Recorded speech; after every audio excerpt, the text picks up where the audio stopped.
পুকুর জমা নেওয়ার টাকা কোন পক্ষের কাছে থাকবে, এই নিয়ে অশান্তি তৈরি হলো হাওড়ার বাগনান থানা এলাকার আদ্রা গ্রামে। জানা গিয়েছে আদ্রা মোল্লাপাড়ায় একটি সর্বজনীন পুকুরের টাকা কার কাছে থাকবে, এই নিয়ে গত কয়েকদিন ধরেই একটা চাপা উত্তেজনা চলছিল। সোমবার এই নিয়ে সামান্য বচসাও হয়। মঙ্গলবার রাতে একদল দুষ্কৃতী পুকুর জমার টাকা কার কাছে থাকবে এই নিয়ে একজনের নাম প্রস্তাবকের বাড়িতে চড়াও হয় এবং ব্যাপক ভাঙচুর চালায়, লুটতরাজ চালায় বলে অভিযোগ করা হয়েছে বাগনান থানায়। ঘটনার তদন্তেও শুরু করেছে পুলিশ। খবর.com রিপোর্ট, হাওড়া।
আমার নাম আনোয়ার মোল্লা।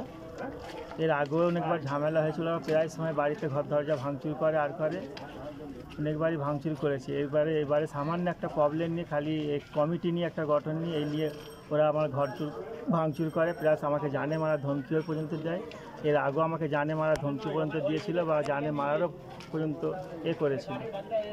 তো এইবারে আমার বাড়িতে সাড়ে তিন ভরি সোনা ছিল, প্লাস 1.5 লক্ষ টাকা ছিল, সেটাকে লুটতরাজ করেছে। এলসিডি ছিল, সেটাকে একটা ফ্রিজ ছিল, সেটাকে নিয়ে গেছে। ওয়াশিং মেশিন ছিল, সেগুলোকে নিয়ে গেছে। বাকি অনেক কিছু ভাঙচুরও করেছে। বাড়িতে কোনো বাচ্চাগুলোকেও কারেন্ট শর্ট দিয়ে মারারও পর্যন্ত প্ল্যানিং করেছে। নারী নির্যাতন পর্যন্ত করার চেষ্টা করেছে। মেয়েদেরকেও মানে নোংরা ভাষাতে গালাগালিও করেছে তোমার সাদত, আলিয়াফসার, বাবলু, মন্টু, গুজু, মুসাই, ইসাই, মিঠুন, বাবলু, তারপরে পাখি, ফুল, রাজেশ, বাদশা, আমারুল, তারপরে তোমার ছোট্টু, বাপ্পা, সোনু, এরকম আনসারি ছেলে, এরকম নানা রকম এরা সবাই মিলে আমার বাড়িতে লুটতরাজ করে বা ভাঙচুর করে। আর কিছু বাইরে থেকে গুন্ডা বানিয়ে নিয়ে আসে, আবার ফের বলছে কিনা বমগুলি নিয়ে আসবো, নিয়ে এসে সব করে দেবো, সব মিসমাস করিয়ে দেবো। প্রশাসনকে জানাই, প্রশাসনও কোনো ভারী স্টেপ নিচ্ছে না। এর আগেও নেয়নি, এবারও নেয়নি, খালি এসে সান্ত্বনা দিয়ে চলে যাচ্ছে। বা প্রধানকেও জানিয়েছে, প্রধানও কোনো কড়াই স্টেপ ডিসিশান নিচ্ছে না। প্রধান এরা আবার বলছে আমাদের ফরেতে প্রধান রয়েছে, প্রধান আমাদেরকে এসব করতে বলেছে। আর মোল্লা, আমার ক্ষতিগ্রস্ত, আমারই সব বাড়িতে ক্ষতিপূরণ হয়েছে বা ক্ষতিগ্রস্ত হয়েছে। আমি চাচ্ছি আমার ক্ষতিপূরণ যেমন আমি পাই।